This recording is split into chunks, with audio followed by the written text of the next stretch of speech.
अब वहां पर व्यास गद्दी वालों ने कुछ नहीं कहा, क्योंकि वो मूर्ख दृष्टा बने रहे। भगवान ने बहुत विचार किया, युद्ध ना हो, युद्ध से कभी किसी का कल्याण नहीं हो। झगड़ा से अगर बच जाओ वही अच्छा है, अगर कोई जबरदस्ती कर रहा तो फिर मान लो। और एक नियम और है, अगर आपका कोई हक छीन रहा है और आप अगर शांत बैठ गए तो ये भी धर्म विरुद्ध है। अगर आपका कोई हक छीन रहा है तो उसके लिए युद्ध करो, वो गलत नहीं है। तो इधर युद्ध का ऐलान हो गया तो सबसे शर्त रखी गई, भगवान कृष्ण किसकी तरफ रहेंगे।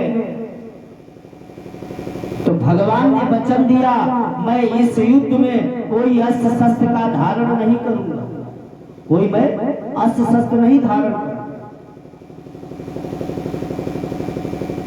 तो दुर्योधन ने विचार किया कि ऐसा करें। भगवान ने ये भी कहा, मुझसे जो भी कोई मदद मांगेगा मैं उससे मदद भी करूंगा। तो परीक्षित जी, जिसके पास ज्यादा धन होता है उसे ज्यादा पैसा इकट्ठा करने की इच्छा होती है। और दुर्योधन के पास सेना ज्यादा थी, सेनापति ज्यादा थे, सत्ता थी, पावर था। तो इसके मन में आया, ऐसा करे कृष्ण की जो है चतुरंगिनी सेना और हमारे पास आ जाए, हमारे पक्ष में। इसके मन में विचार आ गया। तो भगवान ने एक शर्त और रख दी, जो मेरे पास पहले आएगा और मुझसे जो मांगेगा मैं उसे दे दूंगा। चाहे कौरव आए चाहे पांडव आए, मेरे पास जो पहले आएगा उसे मैं दूंगा। तो भगवान वहां से अपने कक्ष की तरफ चले गए। भगवान अपने शयन कक्ष में लेट गए और पीतांबर को अपने ऊपर डाल लिया। तो ये दुर्योधन जो है विचार किया, अर्जुन ना पहले पहुंच जाए।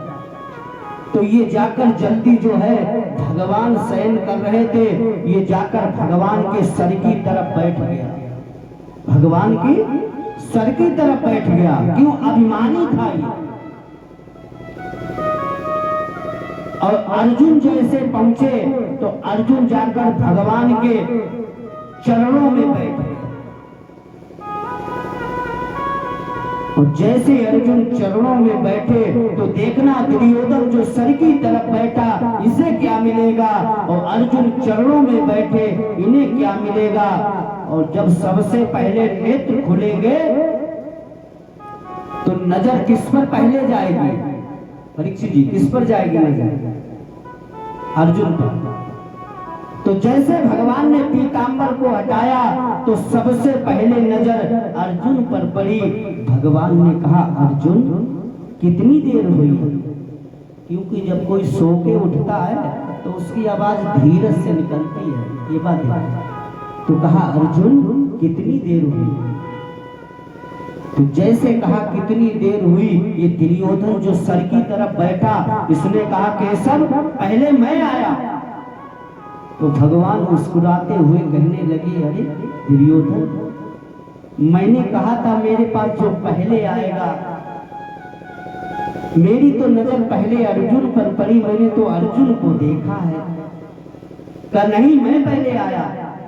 तो भगवान ने मुस्कुराते हुए कहा, अर्जुन ये बताओ पहले कौन आया था? तो अर्जुन ने कहा, प्रभु पहले तो ये दुर्योधन ही आया। तो भगवान ने कहा दुर्योधन से, आप तुम पहले आए, बताओ तुम्हें क्या चाहिए? दुर्योधन ने कहा, मुझे आपकी चतुरंगिनी सेना चाहिए।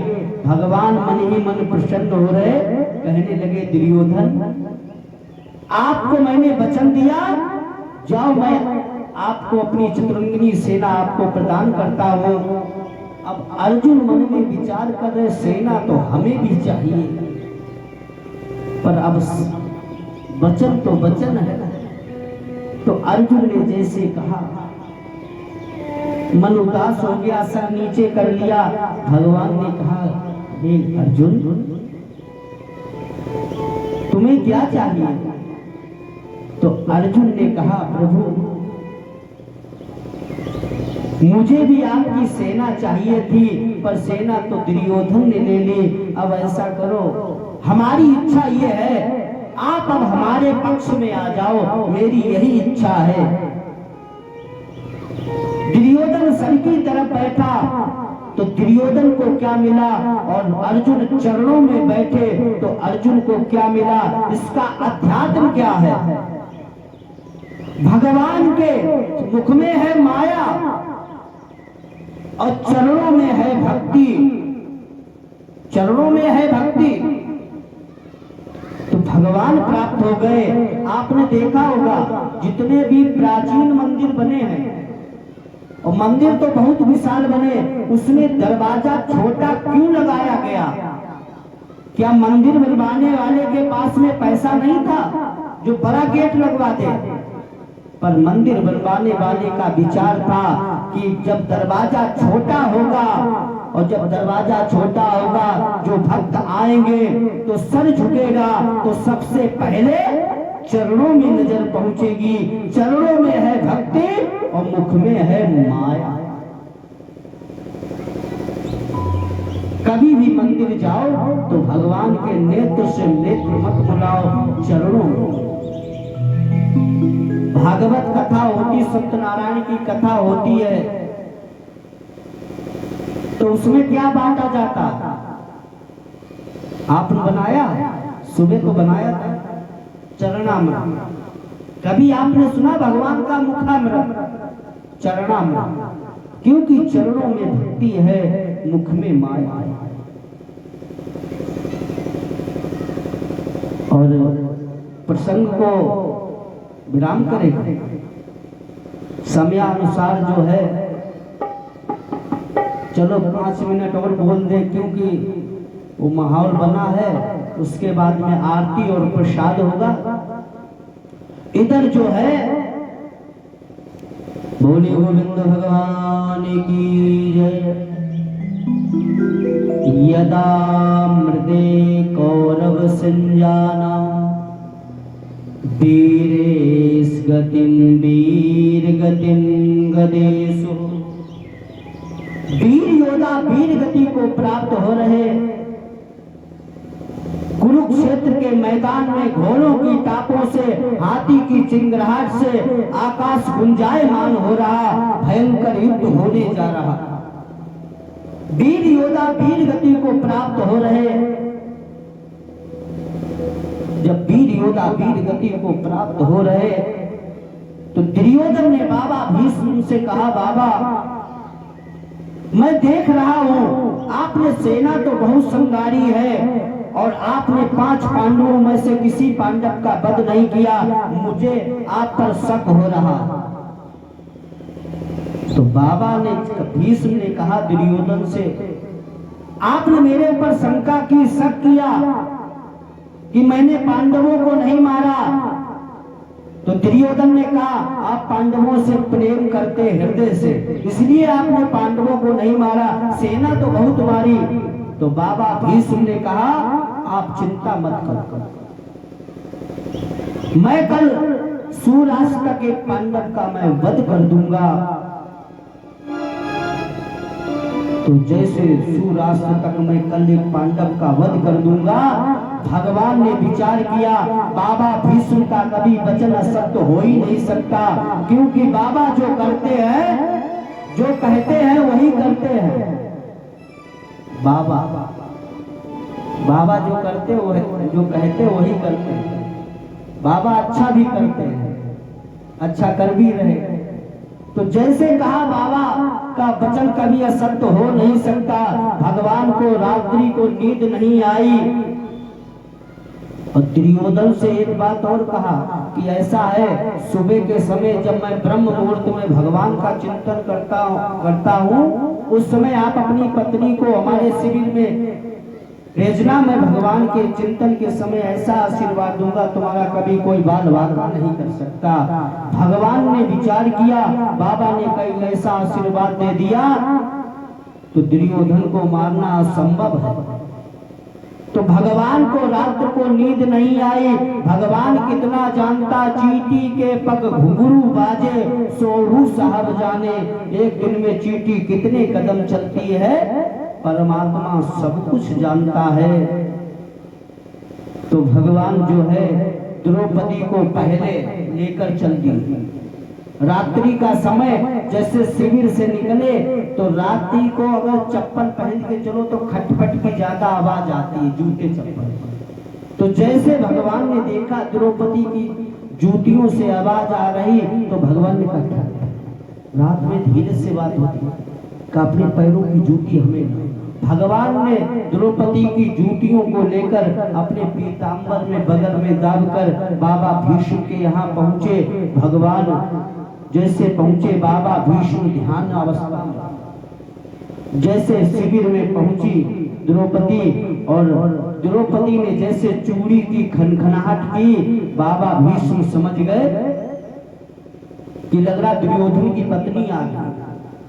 तो उसी भावावेश में बाबा भीष्म ने कह दिया, तुम्हारा सौभाग्य अटल रहे, तुम्हारा जो है सौभाग्यवती प्रिया बंधव, तुम्हारा सौभाग्य अटल रहेगा।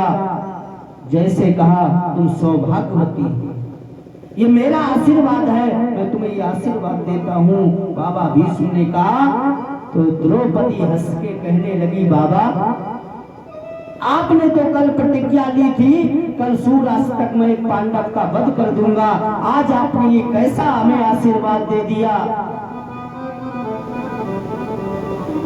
बाबा के नेत्र खुले, चौंक गए, अरे ये क्या हो गया। ये बताओ द्रौपदी, तुम्हें यहाँ लाने वाला कौन है। द्रौपदी ने कहा, बाबा मैं स्वयं चल के आई। कहे नहीं, यहाँ तुम स्वयं नहीं आए, मुझे लग रहा है वो कन्हैया तुम्हें यहाँ लेकर आया है, और कोई लाने वाला हो ही नहीं सकता, मुझे पूर्ण विश्वास। वो है कहाँ पर। बाबा भीष्म को क्रोध है, क्योंकि हमने तो वचन दिया, अब यहाँ तो सब गड़बड़ हो गया। तो जैसे बाबा भीष्म शिविर के बाहर निकले, भगवान जूतियों को बगल में दावे, शांत करे। बाबा भीष्म ने जो है भगवान के हाथ जोड़े, प्रभु आपने ये क्या कर दिया, मेरे वचन को खंडित कर दिया, मैं गंगा पुत्र भीष्म हूँ, आपने मेरे वचन को खंडित कर दिया, ये अच्छा नहीं किया।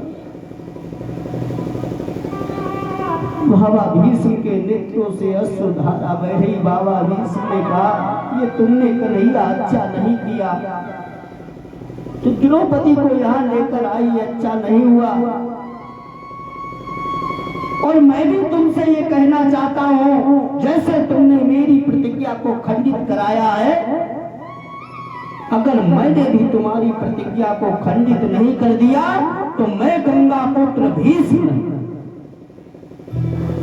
भगवान कहने लगे, बाबा भगवान तो कहता है अपना मान टले सो टले, पर भक्त का मान न टलते देखा, और प्रबल प्रेम के कारण प्रभु को नियम बदलते देखा।